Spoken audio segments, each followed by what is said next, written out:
What's going on, guys? How's it going today? Hope you guys are doing great.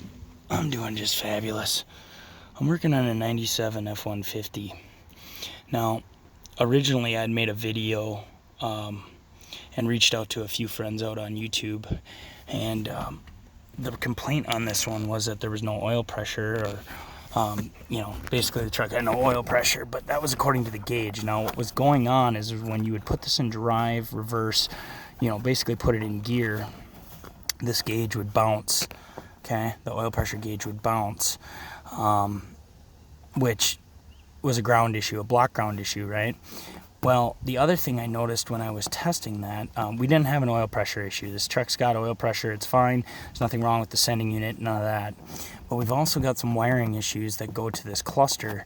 I thought maybe I had a cluster problem because I know a lot of guys have mentioned that these things have cluster issues and they need to be repaired, whatnot. But what's going on is if I turn the key on, okay, you're going to see that low fuel light come on, and you're going to see that low oil pressure light come on, okay? Those are intermittently coming on when this vehicle's running, and particularly they come on, well, they aren't anymore, but when you would move the prindle, when you'd shift it, like from neutral to drive, whatever, right? Them lights would flash. And I didn't really think anything of it. I thought maybe I had a cluster problem, but you'll notice the prindle indicator there is sitting all the way to the right. And the reason for that is because the cable, okay, is hanging loose now, but, it's been broken, all right? And if you're not familiar with how these work, it's just a cable that hooks up to it, and then, as you shift it, that basically, moves that indicator. Nowadays it's all electronic, but that was the old way of doing it back in 97 on these trucks. Dodge did the same thing. So, but nevertheless, that's not the issue. Getting back to the oil pressure gauge and the block ground issue, okay? This thing had, first of all, this truck is wasted, okay? They use this thing, I think, just to, haul wood around in their yard. So she's seen her day of rust, okay? I couldn't even lift this thing to do this repair, but let me show you the battery negative cable for the block ground, the primary, negative cable on this thing. So upon testing, I knew I had a ground issue, right? Well, you can see how destroyed that battery cable is, right? Just pretty much almost completely open, deteriorated, whatnot. Now, when I was testing it, I was flexing it. These cables were together. That's how they did it. Everything was loomed together, positive and negative. Not sure why they do that, but that's what they did. Probably for ease of installment. But this is our ground. This is our primary B lug that goes to our starter B positive, right? The heavy cable. And this thing just crumbled right off. I mean, it was a pending problem. So I ended up with a no start on my hands, no crank, no start, as a result of testing just for this oil pressure issue. Working on this old crap, this is what you get. So this thing got new cables. I've already got them installed. It was not fun. The starter was not in much better condition, but nevertheless, let me show you the frame on this guy. You can see how this thing, I couldn't even lift it on the hoist. I mean, it's just too dangerous. You can see it's completely rotted. So, I lifted it on the hoist's back as far as I could, brought it up, put it on jack stands to do the repair. It was not fun. Of course, the bolts that hold the starter into the bell housing are completely rounded and broke, and a lot of torching, a lot of easy outs. I finally got them out, put in new bolts. Now you can see I've got everything grounded, new starters installed, and it's all cleaned up. And that mess you see there is just fluid film, so prevent stuff from rusting up even further. Now let me show you where the ground for the chassis was. That was right there. That is our chassis ground. Okay, clean that all up. That was also in bad condition. And then of course I, wrap conduit. What I did is I wrapped conduit around the positive side, wrapped that up with tape, and then I attached the negative cable to the outside of that to keep them from, you know, shorting together or whatever. Now that clip there is what originally held those main battery cables. I didn't like that because of the way it was flexing it, and you know, I just didn't like it. So yeah, that's right, I zip tied her right to the fender well. It actually worked out pretty good. Everything sits in there nice.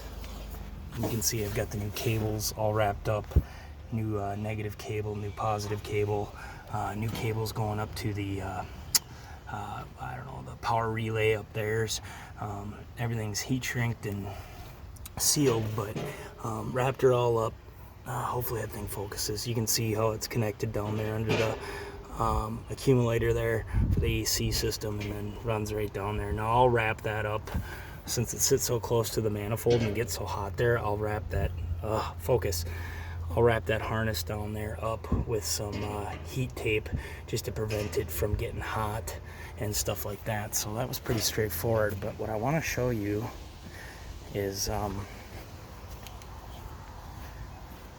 you know, obviously we're not done with this thing. So, but what was happening, like I said, is that low fuel light and the low oil pressure light will intermittently come on when this thing's running.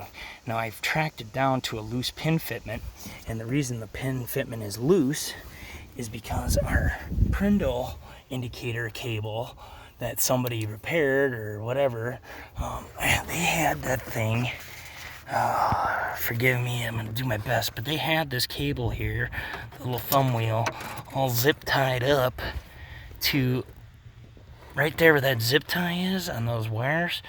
Okay, I don't know if you're gonna be able to see this. I'm gonna do my best, but that zip tie right there, oh my goodness, this camera keeps moving on me, guys, sorry. Anyways, you'll see right, let's see, there is a orange, a tan, and a black right there, those smaller gauge wires right above that big heavy yellow and that blue wire there. And you'll see the zip tie right there, kind of shining a light on it, right? Well, that's what that cable was connected to, is those, okay? There's a main bulkhead connector here. I'm not sure what connector that is, if that goes to the gem or what, but, you know, obviously I'll figure it out when I need to be. But whenever I flex that, the yellow, tan, and black is when the lights would come on. Now I believe the pins are just loose from it constantly being flexed from that Prindle cable. That's my thought on it. Obviously I need to confirm that, but I guess I can show you. I'm going to try to prop you guys up here while I run it, and then I'll let you guys watch the dash while I flex those wires, and hopefully we can catch this on camera. Let me start this thing up. So forgive me, I'm doing the best I can here. It's tough to film this, but I'll start it up.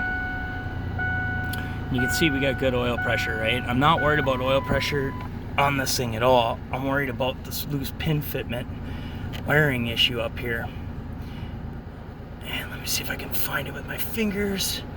I'm gonna reach up underneath and I'm gonna flex it.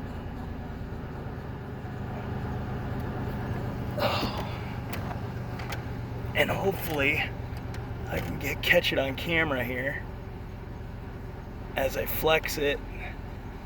You're should see those drop out.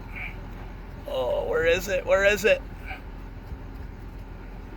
Let me sneak under there.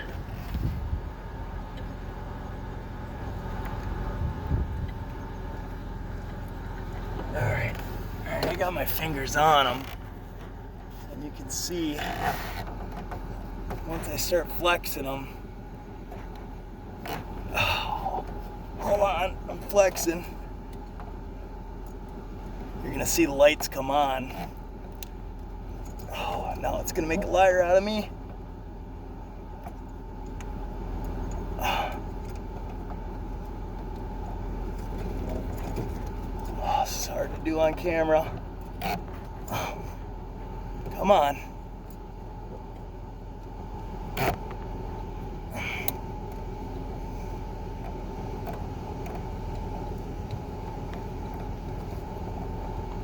Patience.